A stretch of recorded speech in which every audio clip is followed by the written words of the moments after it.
안녕, 얘들아. 저번 영상에서 말했듯이 나는 박지호고, 이제 오늘은 너네한테 두 번째 책을 소개해 줄 거야. 이제 그 책의 이름은 메이드 인 베트남인데 일단 책 먼저 보여줄게. 이 책은 이렇게 생겼어. 근데 디자인이 일러스트도 그렇고 되게 예쁘지. 되게 알록달록한데 이렇게 그림을 보면 공장에 이렇게 공장 주인이 일하고 있는 애들을 보고 있어. 근데 이제 일하고 있는 사람들이 어른들이 아니라 조그만 애들이고 지금 신발을 만드는 일을 하고 있지.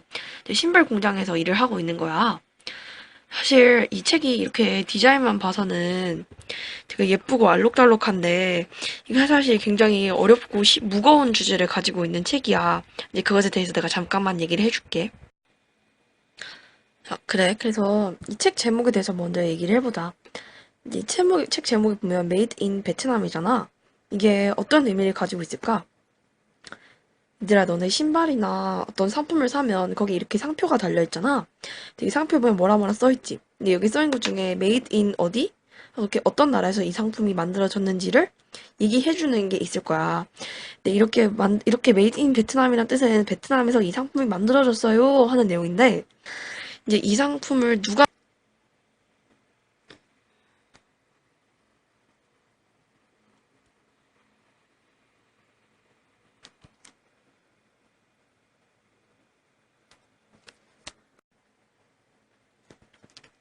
그래. 그래서 이 책의 제목인 made in 베트남에 대해서 얘기를 해보자. 이렇게 화질이 되게 안 좋은데. 그래서 이 책의 제목인 Made in 베트남부터 얘기를 해볼게. 얘들아, 너네가 상품을 사면은, 이렇게 신발 같은 걸 샀다고 해보자. 이제 신발에 이렇게 상표가 붙어 있잖아. 근데 이 상표를 보면은 뭐 어떻게 만들어져 있는지 뭐 이런 것도 써있을 테지만, Made in 어떤 나라 이름. 이 상품이 어떤 나라에서 만들어지는지를 알려주는 그런 뭔가가 있을 거야. 근데 이 책의 제목이 Made in 베트남이잖아. 사실 베트남 소녀들이 이제 공장에서 신발을 만드는 과정에 있어서 이야기를 쓰고 있는 책이야. 근데 굉장히 슬픈 책이다. 근데 이 책이 메이드 인 베트남인 것인 이유는 이런 신발 공장에서 일하는 소녀들과 소년들이 얼마나 힘든 환경에 처해 있는지를 그려주고 있는 소설이야. 근데 이게 굉장히 무거운 주제랑도 관련이 있는데, 네, 아동 노동이라는 거에 대해서 들어봤어? 아동 노동을 보면 말 그대로 아동이거든? 우리랑 같이 어린아이들? 혹은 청소년? 나같이 이렇게 초등학생 혹은 중고등학생들이 공장에서 일을 하는 건데, 노동이야, 말 그대로. 굉장히 힘들게 일을 하고 있어, 이 친구들은. 이제 우리는 학교도 다니고 공부도 하고 우리가 하고 싶은 일을 할 수 있는 어떤 여건이 준비되어 있잖아. 근데 여기 있는 베트남 아이들은 너무 집이 가난해서 이제 자기들이 먹고 살기 위해 필요한 돈을 얻으려면 이렇게 공장에서 일을 할 수밖에 없는 굉장히 안타까운 현실에 처해져 있는 거지. 그래서 이 소설은 베트남 신발 공장에서 일하는 어린 아이들의 이야기를 담고 있는데 난 이 책을 읽으면서 되게 충격도 많이 받았고 되게 슬펐어. 그러면 여기 나오는 주인공의 이름이 란이라는 베트남 소년데 얘는 이제 집안에서 가장 나이가 많은 언니지? 언니나 누나인데 이제 동생들은 학교에 가지만 나는 학교에 갈 비용을 집에서 대줄 수 없어서 먹고 살기 위해서 이 공장에 취직을 한 거야. 근데 이 공장이 얼마나 끔찍하냐면 이 공장의 공장 주인이 되게 무서운 아저씨다? 되게 무서운 독일 아저씨인데 이제 공장에서 일하는 어린 학생들이 이제 너무 일하다가 너무 졸려서 이렇게 잠깐 졸면 의자에 이렇게 실고 회초리로 막 때려. 그리고 이제 일하는 사람들이 일을 제대로 못하면 그러니까 졸려서도 일을 제대로 못하면 이제 공장에 물건을 만들어야 되는데 물건을 많이 못 만들잖아. 그래서 일하는 사람들이 졸지 못하게 그 조는 사람이 있으면 눈을 이렇게 벌려서 이 사이에 나무 젓가락 같은 거? 나무 꼬챙이를 이렇게 꽂아서 눈을 벌려 놓는 거야. 눈을 절대 못 감게 아무리 졸려도. 이제 얼마나 아프겠어, 눈을 그렇게 벌리고 있으면. 근데 여기 일하는 사람들이 피곤할 수밖에 없는 이유가 이 사람들이 하루에 거의 완전 우리 같은 어린 아이들인데 하루에 한 3, 4시간씩밖에 못 자고 다른 시간 동안은 계속 공장에서 쉬지 않고 일을 해야 하는 거야. 이제 화장실도 물론 가게는 해주지만 여러 번 가면 혼이 나기도 하고 이렇게 다른 사람들이 모두 보는 앞에서 의자 위에 올라가서 막 회초리로 맞거나 눈에 그렇게 나뭇가락을 끼우고 일을 해야 하는 거지.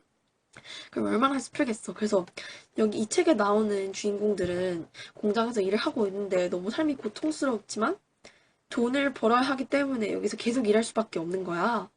그래서 우리처럼 학교에 가서 공부를 하지도 못하고 정상적인 아이처럼 학교 다니면서 공부하는 게 꿈인데 그러지도 못하고 하루하루 잠도 못 자고 일만 하면서 사는 거지. 그래서 결국 이 책은 베트남의 소녀들이 얼마나 슬프게 일을 하고 있는지, 얼마나 인간적이지 못하고 아픈 삶을 살아가고 있는지를 그려주고 있는 소설이야. 이제 보면 이 사람 이제 잠도 많이 못 자고 이렇게 눈 사이에 나뭇가지를 꽂아놔야 되고 그 학교 공부도 하지 못한다고 했지. 이렇게 꽂고 있으면 얼마나 아프고 눈물이 나겠어.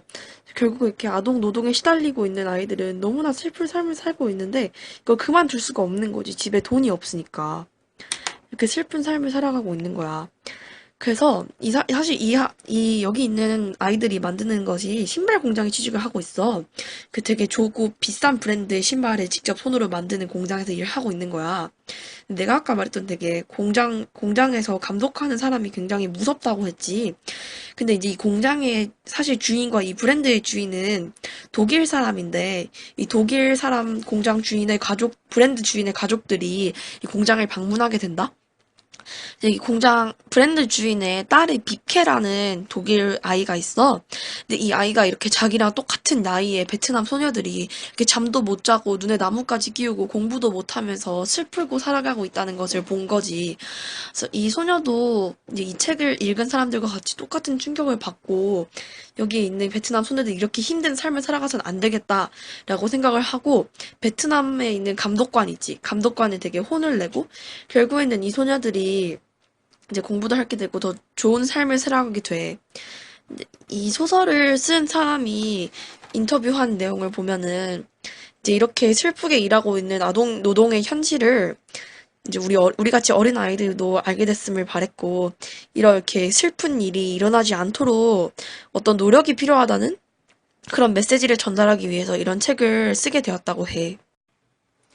이 책을 끝까지 읽다 보면 사실은 내가 얘기한 것보다 훨씬 더 많은 일이 일어나기도 하고 슬픈 일도 있지만 재밌는 일도 많이 일어나고 이제 여기 있는 사람들이 이렇게 협동해서 이렇게 공장에서 일하는 상황을 더 발전시키자 하고 해서 약간 데모처럼 이렇게 반항 운동을 하기도 하고 이제 여러 가지 일들이 책에서 많이 일어나. 그래서 너네도 꼭 이 책을 읽어보고 이제 많은 것을 느꼈으면 좋겠어. 나도 어, 지구 반대편에 있는 어떤 아이들은 우리처럼 공부를 제대로 하지 못하고 일하고 있다는 사실은 알고 있었는데, 근데 이 사람들이 이렇게 공장에서 잠도 못 재우고 먹을 것도 많이 안 주고 이제 막 다른 사람들 앞에서 막 회초리로 때리고 이렇게 잔인하게 아이들을 일하게 하고 있는지 나도 잘 몰랐거든.